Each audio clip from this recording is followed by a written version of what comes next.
This is Crappy to Happy, and I am your host, Cass Dunn. I'm a clinical and coaching psychologist, a mindfulness meditation teacher, and of course, author of the Crappy to Happy books. In this show, I bring you conversations with interesting, inspiring, intelligent people who are experts in their field and who have something of value to share that will help you feel less crappy and more happy.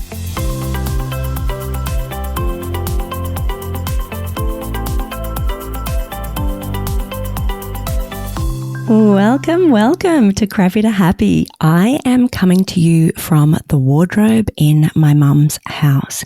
I'm sure nobody can hear me, but I feel like I need to keep my voice down for some reason. And the reason I'm in the wardrobe is, anybody in the know will know, is that it is the best place to get good sound quality because you usually get buffering from the clothes that are hanging in the wardrobe.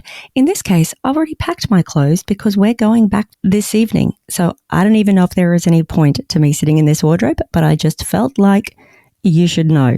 So I have been in Australia for the last 10 or 11 days. We came back for a family birthday and we've had a really interesting time since we have been here. It's the first time the three of us have all been back together, my husband and my daughter and I, so that has just been lovely. We had a family birthday, which sort of became a family reunion, which is the reason we made the trip back, because there were loads of family that we haven't seen for a really long time. And I'm always conscious of the fact that the quality of your life, your health, your happiness, and even how long you live is most accurately predicted by the quality of your social connections. So even if it feels like it's an expense or it's time you don't necessarily have, or there isn't a need to make the trip because in actual fact, my parents are coming over to the UK in a couple of months. I'm going to see them anyway. Yeah, I just think it's always really important to prioritize those opportunities. And we knew that, this opportunity would be something that would not happen again. The amount of people that came from all over Australia was really special. So it was so lovely to be back for that. It's a bit of a whirlwind trip. Like I said, it's been like 11 days and we're heading back this evening. My husband has got some important work stuff that he has to get back for, which brings me to the next kind of big thing that's happened for us, which is that if you are unaware, my husband works in the foreign aid industry. And if you've paid any attention to the news, you'll know the first thing that Elon Musk and his Doge hacks decided to target, it was US aid. They really did a lot of damage to the foreign aid programs around the world. And that is my husband's core business. So while we're based in the UK, and obviously there's foreign aid funding, all around the world, Europe, Australia, etc., the actual US part of the business was really badly affected by that. So I think often people don't realize the direct impact that has on civilians, like normal people with normal jobs. Everybody sort of either thinks of foreign aid as charity, which it is not, or they think it is just overpaid bureaucrats in federal government agencies who are losing their jobs. They don't realize the impact, not just on the recipients of that aid and the flow-on effects from that, which is absolutely devastating, but the impact that it has on just everyday people who have jobs in partner organizations. So organizations that contract to the government, they deliver aid programs on behalf of the government. Government provides the funding and they deliver the service in the target country. So that's been a pretty difficult, stressful time. So when I say, we have to weigh up the expense and the time out to come back to Australia for a family birthday, because that's what my husband's dealing with back, in his workplace. It's all pretty big, pretty stressful stuff. Just before we flew out of the UK to come back to Australia, it was my husband's birthday and his sister who lives in Sydney. So there's just the two of them, my husband in London and his sister in Sydney, and their father, my father-in-law, lives on the Sunshine Coast. So he moved to the Sunshine Coast to be closer to us before we disappeared to London and left him here. He's been living independently. He's in a retirement place. But just before we were due to come back, we found out that he needed to have quite a simple day procedure in hospital. So my sister-in-law was coming up from Sydney a bit early. She was planning to come up for the family birthday anyway. And she said, I'll just have to be up there a bit early because I have to stay with him after this procedure. He needs somebody with him. So she changed her flight to come up to the Sunshine Coast a little early. And then what happened was they decided they wanted to keep him in hospital a little longer just to try a different medication for some issues he was having. And long story short, another health issue popped up that needed attention, and then something else popped up. And it quickly became apparent that it was probably not feasible for him to go back to independent living. So my husband, on this very brief family holiday, and his sister on her brief family holiday as well, they have pretty much spent every single day, all day, either at the hospital or interacting with aged care facilities, with the retirement place that he's at, work out his financial situation, get guardianship signed over so that they can make decisions for him. And he will not go back to where he was living when he went in for this simple day procedure. He will be moving directly into an aged care facility. So that was unexpected. And, also it kind of feels like there was some sort of divine intervention with the timing of that, because it is rare. It has never happened that my husband and his sister are both on the Sunshine Coast for an entirely different reason, and that this is the time that this coincidentally happened with his dad and his dad's health declining and him needing to go into aged care, like a nursing home basically. It just feels like the timing was meant to be, as much as it has really, not made for a great holiday for anybody. It's been such a blessing that they were both here to be able to take care of that. And obviously my husband's really torn with having to go back to London by necessity because of all the other things I just told you about. Yeah, it's a struggle. And I think partly he's going to be kind of exhaling when he gets on the plane, because this whole past 10 days has been so full on and stressful. But he's flying back into just like more stuff to deal with back in the UK. This is all just very much kind of update on Cass's life. But I think the point of it is that stuff is so unpredictable and life is so unpredictable. And aging parents, you kind of have an expectation that at some point, you're going to have to think about their care needs. Any job is not 100% guaranteed, or things can happen in an instant. But, what has happened since Donald Trump came into power in the US, I know it's an overused word, but it really is unprecedented. And the impact that he has had, not just for US citizens, the impact he continues to have, the negative effects, the flow-on effects of the things that he is doing don't just impact Americans, they flow on around the world. But all we have in these times is we just have to focus on what we have control over. We have to focus on what really matters and focus on just the here and now. Just be as much as possible in the present and deal with what is right in front of us. I guess this whole experience, as much as it hasn't affected me personally, I mean, my father-in-law wouldn't even have me visit him in hospital, or Annabelle. He's a very proud man, and he really didn't want us to see him in a hospital bed. So I haven't even been able to visit him.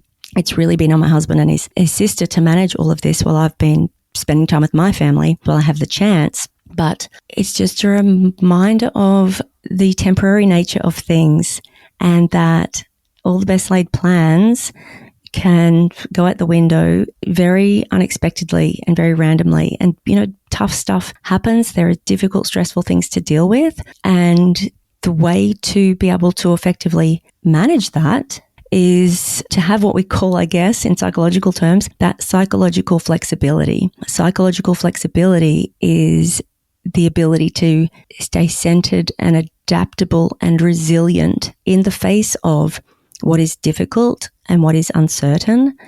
And this is basically the core principle of ACT, acceptance and commitment therapy, which, as I've mentioned to you before, really has strong kind of overlaps with Buddhist philosophy and psychology. I just thought it was timely, just to share some of this, because there's probably something in it that you might relate to, something in your life that you are dealing with. I mean, at the same time, I have a young family member who has been struggling with an eating disorder for a couple of years, and I visited her in hospital. Haven't seen her since we left Australia, because last year she was in hospital when we were here, and she's in a different facility now, but she has been really unwell.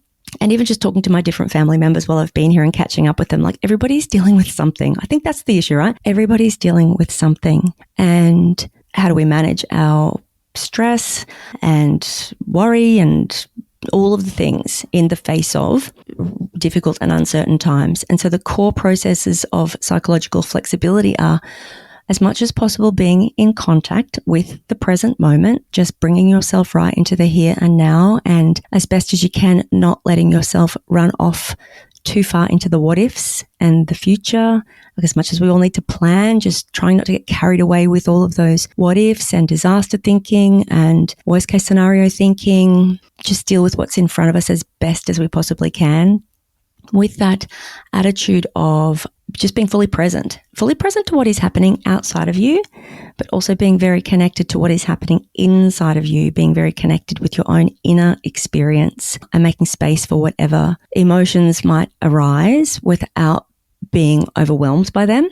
The other really important fundamental aspect or process associated with psychological flexibility is being connected with your values, knowing what really matters, what is really important. Like, how do you want to be in the face of this difficulty? What qualities do you want to bring? How do you want to show up for this? That one is a particularly important one, I think, if you are going through a personal conflict. Like, let's say the thing that you're dealing with in your life is a relationship breakup or a toxic parent or partner or sibling or friend, or dealing with people that really push your buttons. If that is the thing that you are dealing with, then the values part really becomes important, because it is about, what kind of person do I want to be in the face of this? How do I want to show up? What are my values? Where's my integrity? What do I hold as the most important thing? And regardless of what is thrown at me, or how somebody else is behaving, or what they're doing, who do I want to be in the face of this? And when you're very connected with your values and finding what is most important and what is most meaningful is the thing that you hold on to as your kind of guiding light, I guess. At the end of the day, if it all falls apart, what's the most important thing in life? If you're to lose your relationship, your job, your income, if you were to lose everything, like, at the end of the day, what do you hold most dear? And usually it's the people. It's the connections and the relationships, which I guess is why quality of your social connections is what makes for a long and happy life. So holding on to your values, staying in touch with the present moment as best as you can, not getting overly identified with your ego, being able to step back and witness your thoughts and feelings without being overly identified with them. Non-identification refers to recognizing that your thoughts and feelings are passing experiences. They're natural, they're human, but they're not what makes you. You don't have to believe everything that you think. I think that's probably the key. You don't have to believe everything that you think. If you start overly identifying with your stories, with the thoughts in your head, they can take you to potentially a really unhelpful place. So just being able to step back and witness those thoughts and feelings and recognize them for what they are, which is just temporary experiences. Allowing yourself to feel what you feel. And then the final thing is taking committed action. So once you know what your values are, you know what matters to you, you know what's really meaningful, it's about doing what needs to be done and taking the steps in the direction of the life or the action, the behavior that is in alignment with your values, what matters most to you. You don't just say it would be nice or I should do that. You have the tough conversation. You walk away from the toxic person. You do the thing that feels hard because you know it's the most important thing. It's how you stay in integrity. Once you're clear on what matters, what's important, what feels right for you, true for you, authentic for you, you determine what needs to be done and you do it, even if it feels uncomfortable. You hold on tight to your integrity and to those qualities that you want to bring and who you want to be, despite whatever is thrown at you from outside, expected, unexpected things. So I am getting on a plane and going back to the UK. And even that whole scenario, like we originally went to the UK for 2 to 3 years. We are now coming up to 3 and we're extending to 5. And if Mel's work allows for it, then we will likely stay for 6. And so it is very much like feeling in a permanent state of limbo, like feeling like not here, not there, not really wanting to put down roots there, but not also really being here. So just being in that space, I was thinking about this morning, like even just being in that space, in that sort of limbo feeling, it sort of forces this necessity to like be in the moment, to just deal with, like as best as you can, make plans, like as best as you can. Yes, of course, think ahead to what you would like that future to look like, but having that flexibility to adapt to whatever might come up, like not holding too tightly to those plans, because things can change. Things can just change so quickly.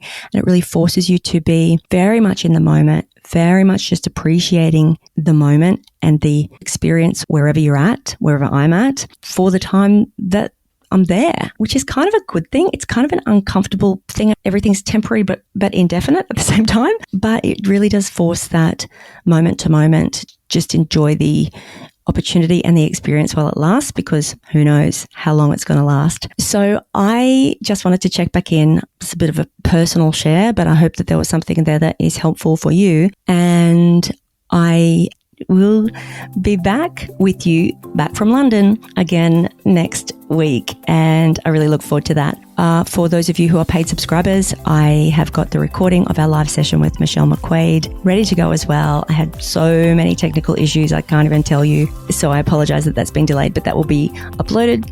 That's it from me. See you on the other side. Thank you so much for being here. And I will catch you next week for another episode of Crappy to Happy.